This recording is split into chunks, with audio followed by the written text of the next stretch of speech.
Olá, sejam todos bem-vindos mais uma vez à nossa disciplina de estatística multivariada. Prosseguimos, com as nossas aulas. No nosso último encontro, nós falamos a respeito da distribuição normal multivariada. Terminamos apresentando, alguns conceitos, algumas propriedades a respeito dessa distribuição. Bom, nesta videoaula nós vamos apresentar uma distribuição ou um método para a verificação, um método prático para verificar se essa distribuição, se ela segue a distribuição normal multivariada. Tá bom? Então, um método prático, tá? Não é um teste estatístico, apesar de que existem esses métodos estatísticos, não é o nosso objetivo nesse contexto. Tá bom? A análise das distribuições marginais, univariadas e bivariadas, elas vão nos ajudar muito na verificação, da distribuição normal multivariada. Mas, uma vez que a verificação da normalidade univariada ou bivariada não garante que os dados, multivariados, em conjunto, multivariados, sejam uma distribuição normal multivariada, tá bom? Quer dizer o seguinte, que se eu tenho uma amostra com 3 variáveis, se eu olhar de forma independente para elas seguem distribuição normal. Ou se eu olhar 2 a 2, também segue distribuição bivariada. Mas se eu olhar em conjunto, não necessariamente vai seguir uma distribuição normal multivariada. A chance é grande, mas não é garantida. Bom, a normalidade, invariada, nós temos diversos testes estatísticos e técnicas aí para fazer essa avaliação. Por exemplo, nós podemos utilizar métodos informais, como histograma, Q-plot, gráfico de ramos e folhas, ou também através de testes, como Shapiro-Wilk, Anderson-Darling, Roy-Joyner, e outros testes, que temos por aí. Todos esses são ferramentas que nos ajudam bastante. Então, a suposição de uma normalidade bivariada, ela pode ser verificada dentro daquele contexto que nós falamos na videoaula passada, que o gráfico da distribuição conjunta, por exemplo, de uma distribuição, no caso de 2 variáveis, tem aquele formato de um chapéu, e que se eu fizer cortes, se eu fizer curvas de níveis, aquela projeção ou as curvas de níveis vai ter o formato de uma elipse, tá bom? Então, se eu fizer um gráfico de dispersão das variáveis, e esses gráficos eles tiverem um formato de elipse, isso é uma indicação, de que os meus dados seguem uma distribuição normal bivariada. É uma indicação, tá? Então, mas lembre-se que isso é de um formato informal também, tá bom? E como eu disse, distribuições univariadas e bivariadas normais não implica que o vetor aleatório também tenha a distribuição normal, que na prática pode ser muito grande. Então, nós temos um gráfico chamado de gráfico de probabilidade Q-quadrado, ou comumente chamado de Q-plot, que nos auxilia muito nessa avaliação da distribuição normal multivariada.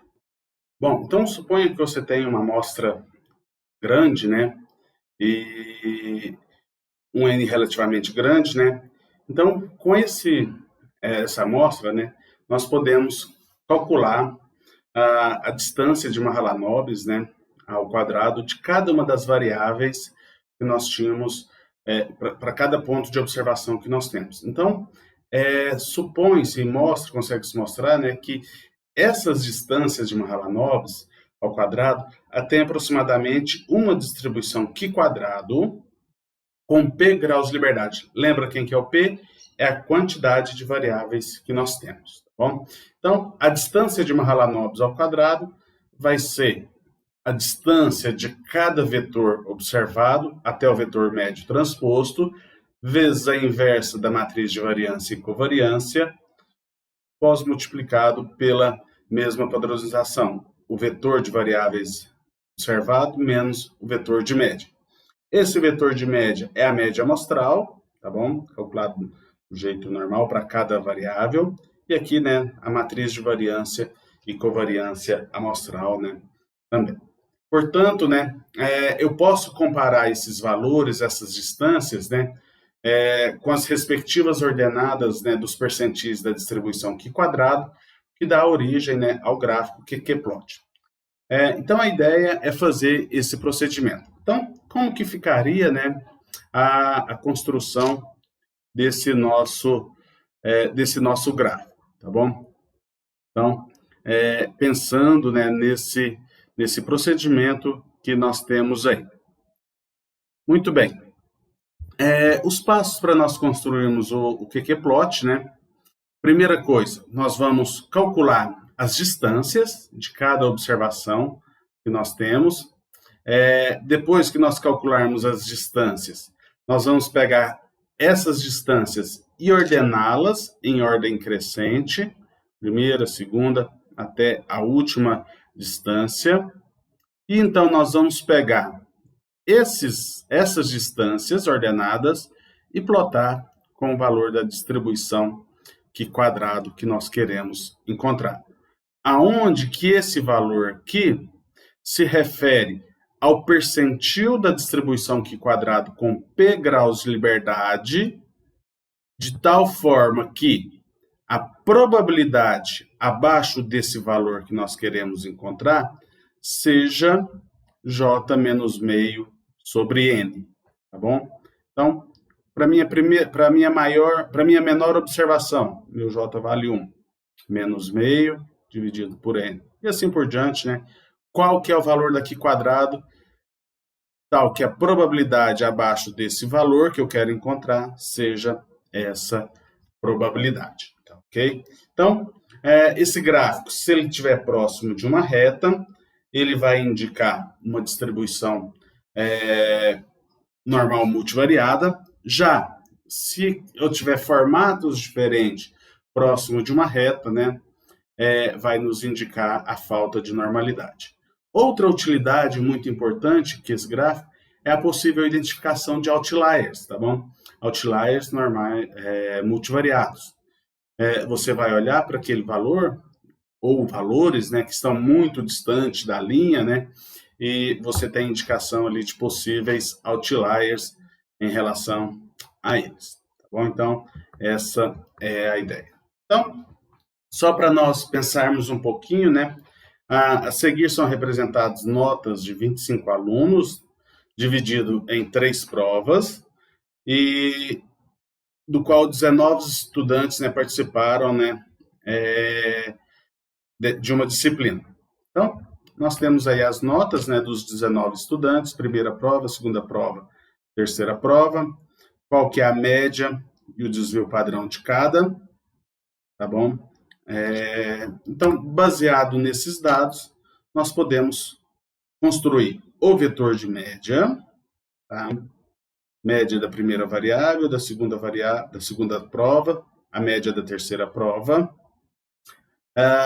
Nós temos aqui a matriz de variância e covariância amostral. Então, veja que as variâncias estão aparentemente próximas, né? Covariâncias e também a matriz de correlação. Então, veja, né, correlações altas e positivas, né, indicando que nota na primeira prova, nota alta na primeira prova, nota alta na segunda prova, nota alta na terceira prova. Ou o contrário, né? Então, são bem correlacionadas aí. A menor correlação em torno de 0,75 e a maior, né, de 0,85. Ok? Bom, então o que eu tenho que fazer? A primeira observação, ou a primeira distância, eu vou ter que calcular para cada uma dessas amostras o seguinte valor. Bom, olhe só para você ver. Opa, mudou aqui de página. Eu vou pegar a minha primeira observação. Qual que é o meu par de observação, ou qual que é o meu vetor de observação para o D1A? Eu tenho o meu vetor de médias como sendo 17,2 16,7 e 15,8. Isso daqui, esse vetor, menos o vetor de médias, tá bom? Eu já estou colocando no formato transposto, que é o que nós vamos precisar. 19,72, que eu vou aproximar, tá bom? Depois, 20,26. E depois, 20,06.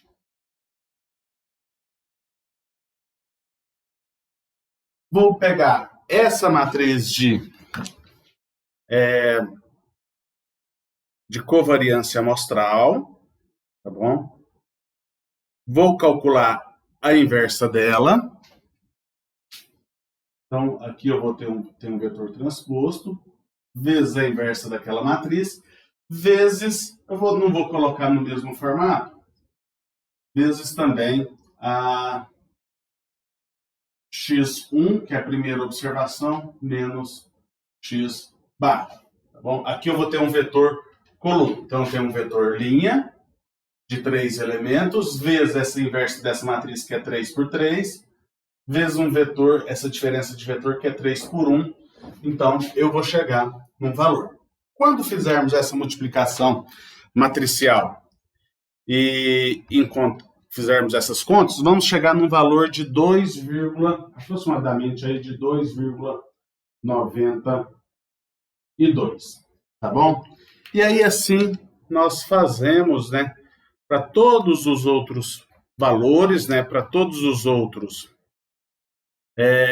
18 valores restantes, fazemos esse procedimento aí, tá ok? Então, esse é o primeiro passo que nós temos aí para a distribuição, encontrar essa distribuição, ou melhor, encontrar esses valores. Bom, para facilitar um pouquinho, estou compartilhando aí com vocês, né, uma planilha do Excel. Se você observar nessa planilha do Excel, eu tenho aí, estou chamando as distâncias, sem ordenar esses valores.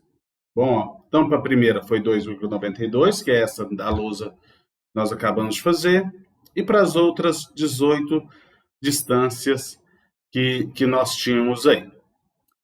Depois desse passo, o próximo passo é fazer o cálculo ou melhor, fazer a ordenação dessas distâncias. Ok? Então, ó, vou pegar essas distâncias que nós já calculamos e vou fazer a ordenação delas. Deixa eu puxar mais um pouquinho aqui. Então, tá aqui, ó. Acabei de fazer esses valores ordenados, tá bom?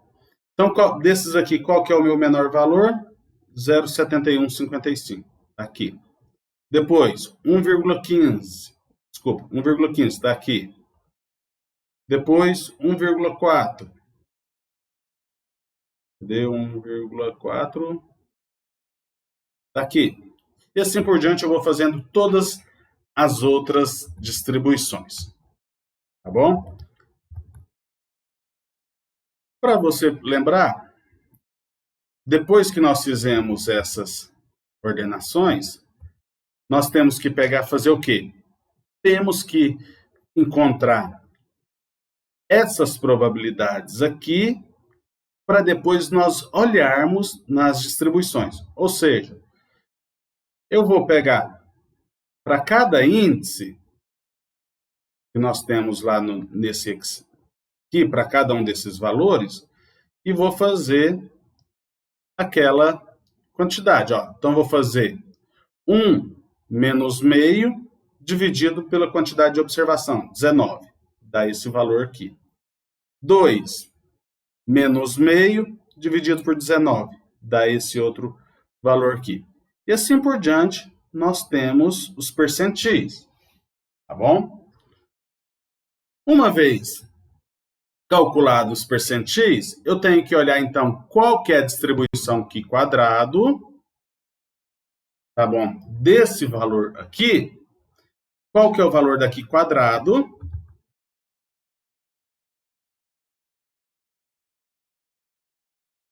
Valor da Q quadrado, esse valor que tal que a probabilidade abaixo desse valor seja essas probabilidades que nós acabamos de calcular, tá bom? Então, voltando lá no Excel, na organização que eu estou fazendo, eu tenho aqui, ó, para esse valor, eu tenho um valor de 0,22, para esse valor eu tenho um Q quadrado de 0,49 para essa probabilidade. Para essa probabilidade, o valor abaixo, a probabilidade abaixo de qual valor que eu tenho essa probabilidade? 0,72. Qual valor abaixo que eu tenho, tal que abaixo dele eu tenho uma probabilidade de 0,18? Esse valor e assim por diante. Então, eu vou construindo a minha respectiva probabilidade, tá bom? Uma vez feito isso, eu vou pegar agora, ó, os meus valores ordenados. Então, os meus valores ordenados, eu só repetir eles aqui para ficar mais fácil. Para nós calcularmos fazermos o nosso gráfico, simplesmente vou fazer um diagrama de dispersão. Vou inserir. Fiz os meus dados. Tá bom? Então, no eixo X tem as minhas distâncias. No meu eixo Y eu tenho Q quadrado. Se você olhar para esses dados, o que que você tem? Só aumentando aqui um pouquinho. Olha que esses meus dados, esses meus pontos, eles estão dispostos, né, em torno de uma reta. Bom? Então, ó, principalmente se eu retirar esse ponto aqui, ó. Se eu retirar esse ponto, considerar somente os outros, eles estão bem próximos de uma reta. Para facilitar um pouquinho, ó, vamos adicionar aqui uma linha de tendência. Uma linha de tendência linear, né? Ó, já apareceu aí, né? Pontilhado. Estão bem próximos, né? Não tem nada distante. Se eu retirar esse ponto aqui, vai ficar mais evidente ainda, né? Essa tendência linear desses meus pontos, tá bom? Então, nós dizemos que através desse método prático, né, nós temos evidências para garantir que esse conjunto de dados segue uma distribuição normal multivariada, tá bom? Além do mais, esse ponto aqui, ó, eu tenho a distância aproximadamente de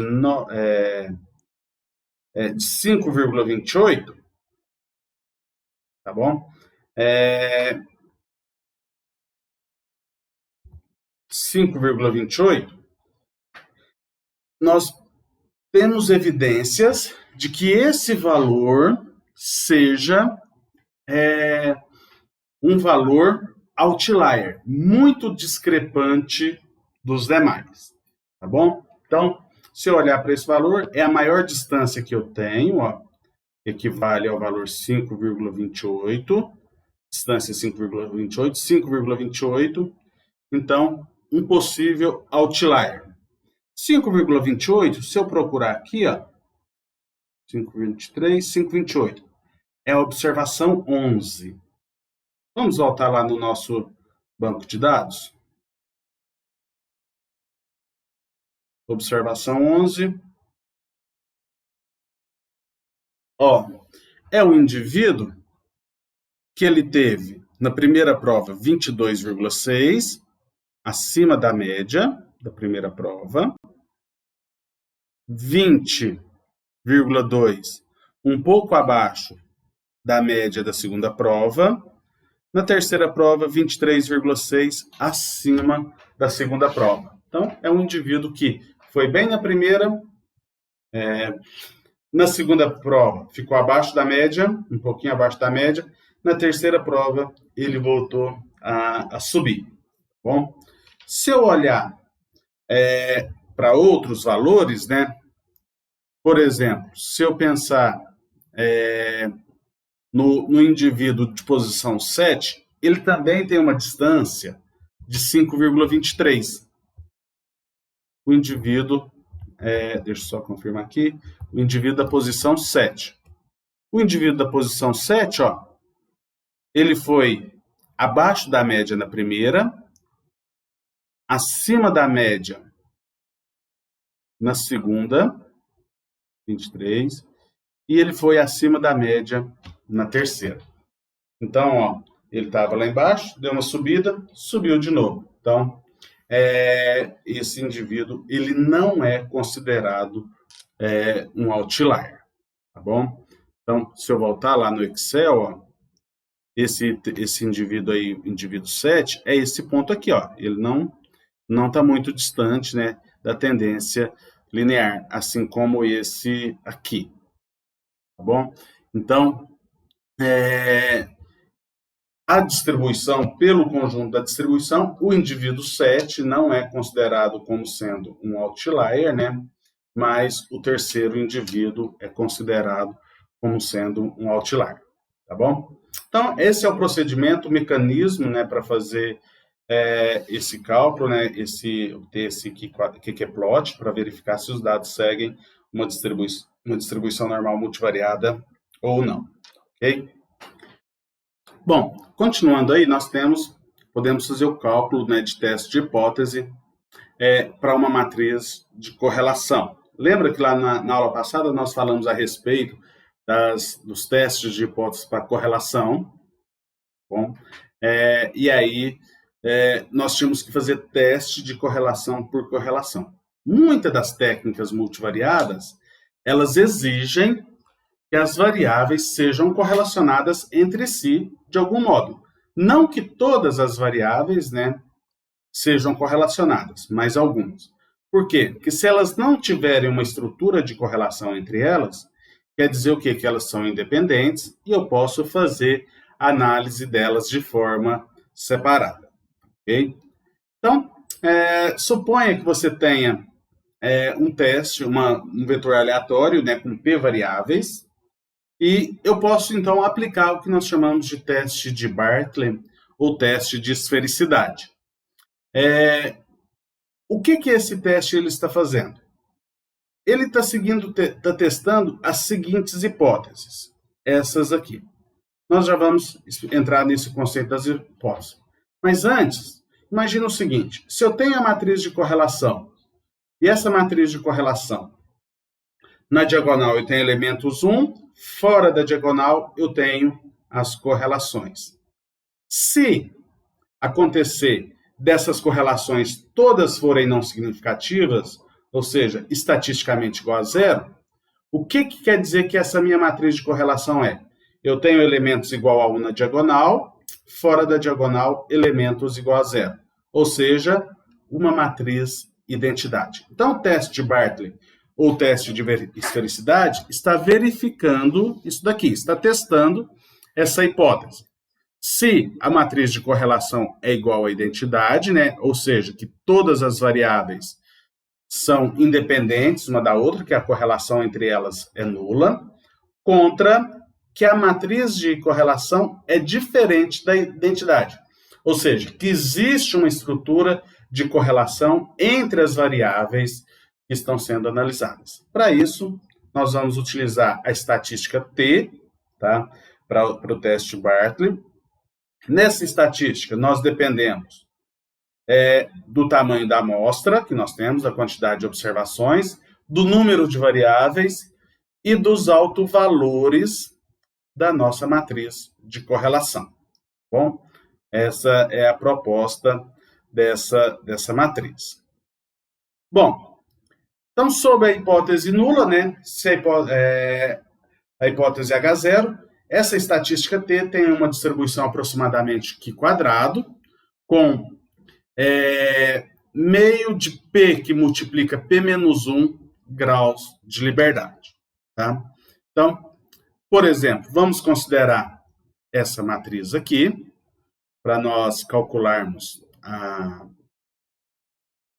com essa matriz de correlação, é proveniente de 4 variáveis, por isso 4 por 4, e eu tenho 40 valores, né, 40 amostras que geraram essa matriz de correlação, tá bom? Então, queremos fazer o cálculo desses testes aí. Bom, quando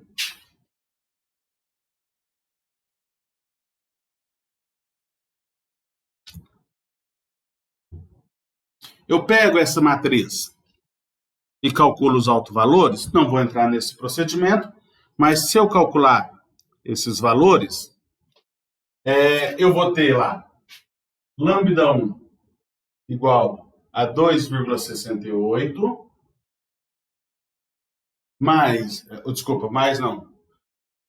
lambda 2 igual a 0,71, lambda 3, 0,48, e lambda 4, nosso quarto autovalor, 0,11.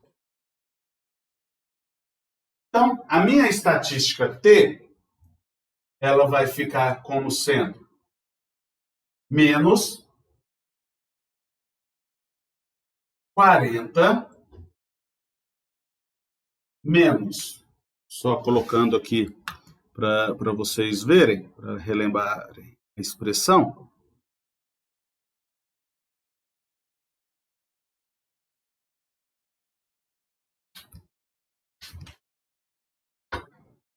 um sexto que multiplica o N, que vale o P que vale 4, né? Então 2 vezes 4 vai dar 8, mais 11,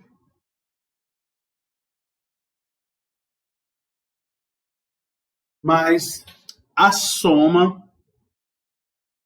ou melhor, que multiplica, né, a soma dos LNs, né, desses autovalores. Então seria LN de 2,68 mais LN de 0,71 mais LN de 0,48 mais LN de 0,11. Então, tudo isso daqui nos daria um valor aproximadamente de 82,81. Provavelmente, se você for fazer essas contas aí, você vai encontrar algumas casas decimais diferentes, porque aqui eu estou usando algumas aproximações, tá bom? Esse aí seria o valor exato, né, dessa distribuição, tá bom? Então, com relação aos graus de liberdade dessa estatística T, os graus de liberdade, meio de P, que multiplica P menos 1, meio vezes 4 vezes 3, que vai dar 6 graus de liberdade. Bom, então, para essa distribuição, né, nós temos 6 graus de liberdade. Se nós formos olhar na tabela Q quadrado ao nível de 5%, o valor da Q quadrado tabelado com um alfa de 0,05 e 6 graus de liberdade vai ser um valor aproximadamente de 12,59. Ok? Ou seja, a estatística calculada maior que o valor da estatística tabelada. Então, quer dizer o quê? Que segue, que eu tenho evidências, né, para rejeitar a hipótese H0. Então, estou rejeitando essa hipótese aqui. Essa hipótese, eu tenho evidências, né, para aceitar a hipótese alternativa. Ou seja, que essa matriz de correlação ela é estatisticamente significativa, né? Ou que existe uma estrutura de correlação entre as variáveis que nós estamos avaliando aí, tá bom? Então, essa é a ideia que nós temos aí por trás desse teste. Bom, então, se formos proceder para esse conjunto de dados, uma análise multivariada, nós temos evidências, né, que podemos considerar. Essas variáveis são correlacionadas entre si. Bom, temos outros testes, tá, de correlação que medem a associação entre as variáveis. O que foi feito, que mostrado naquela tabela, por exemplo, é o teste de correlação de Pearson, mas podemos também utilizar outros, né, como o coeficiente de correlação de Kendall ou de Spearman, que são coeficientes não paramétricos. Uma alternativa, né, quando os dados não seguem uma distribuição normal multivariada, para poder aplicar aquele teste, né, aquele teste de esfericidade, é que os dados, ele só é aplicável se os dados são provenientes de uma distribuição normal multivariada. Se eles não seguirem uma distribuição normal multivariada, eu posso procurar uma transformação Box-Cox, né, tá? E para ver se eu consigo transformar os dados para uma distribuição normal multivariada e então aplicar o teste de Barton. Mas nem sempre, né, essas tarefas, essas transformações vão trazer algum resultado. Então, se você tiver a suposição, não tiver essa suposição de distribuição normal multivariada, né? E aí, então, você vai olhando pelos valores, né? E também um pouco pelo conhecimento que você tem dos dados. Às vezes, a estatística mostra que eles não têm distribuição normal multivariada e não tem como você avaliar, mas você conhece o fenômeno, a característica das variáveis que você está estudando. E aí você sabe que, de alguma forma, aquelas variáveis têm uma estrutura de correlação entre si. Então, pode-se, né, olhar para elas e fazer uma análise multivariada, mesmo sem fazer esse teste de esfericidade, o teste de Barton. Desde que, volto a repetir, você tenha conhecimento suficiente sobre a origem dos dados e saiba que há essa correlação entre eles. Ok? Então, mais uma vez agradecemos a todos por este momento, desejamos a todos bons estudos e até a próxima.